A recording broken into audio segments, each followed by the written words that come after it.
Hello বন্ধুরা, সবাই কেমন আছো? আজ তোমাদেরকে দেখাবো আমি কিভাবে পুরনো চন্দ্রমল্লিকার ডাল থেকে চারা তৈরি করি। তো প্রথমেই আমি এই রকম ছোট ছোট টব নিয়ে নিয়েছি আর তার মধ্যে দিয়ে দিয়েছি নারকেলের ছোবড়ার টুকরো। এবারে আমি টবের মধ্যে অল্প একটু মাটি দিয়ে দিয়েছি আর আমি গাছ থেকে একটি ডাল কেটে নিয়েছি। এবার দেখো এই ডালটা এই মাটির মধ্যে আমি বসিয়ে দিয়েছি। এবার ওপর দিয়ে আমি অল্প করে একটু মাটি দিয়ে দিয়েছি। আবারও আমি একটি গাছের ডাল তুলে নিয়েছি। তো এটা আরও একটি অন্য কালারের। তো আমার কাছে অনেক রকম কালারের চন্দ্রমল্লিকা ছিল আর এগুলো সব আমার 2-3 বছর আগেকার গাছ। তো দেখো আমি এক এক করে সব টবগুলো রেডি করে নিয়েছি। তো এবার দেখো গাছের যে ওপরের ডালগুলো আমি এইভাবে নখ দিয়ে দিয়ে কেটে দিচ্ছি। তাহলে কি হবে, এই একটি করে ডাল থেকে আরও 2-3টে করে কিন্তু নতুন ডাল আসবে।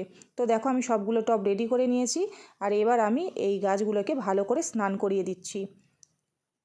তো এবারে এই গাছগুলো আমি একটি ছাওয়া জায়গার মধ্যে রেখে দিচ্ছি। তো দেখো গাছগুলো আমার রেডি হয়ে গেছে। এটা মোটামুটি 1 মাসের কাছাকাছি হয়ে গেছে। আর এবার দেখো সেই ছোট্ট ছোট্ট ডাল থেকে কি সুন্দর চারা তৈরি হয়ে গেছে। আর এখন আমি সেই ছোট্ট টব থেকে চারাগুলো তুলে বড় টবে দিয়ে দিচ্ছি। তো দেখো এবার আমি অল্প অল্প করে মাটি দিয়ে আবারও বড় টবে সব গাছগুলো বসিয়ে দিচ্ছি। তো এইভাবে কিন্তু তোমরাও তৈরি করতে পারো। আর তার কিছুদিন পর থেকে দেখো গাছে কি সুন্দর ফুল ফুটেছে। তো যাদের যাদের পুরনো গাছ থাকে তোমরা কিন্তু গাছগুলো একদমই ফেলে দেবে না। তোমরাও কিন্তু এইভাবে চারা তৈরি করতে পারো। চলো সবাইকে টাটা, সবাই ভালো থেকো।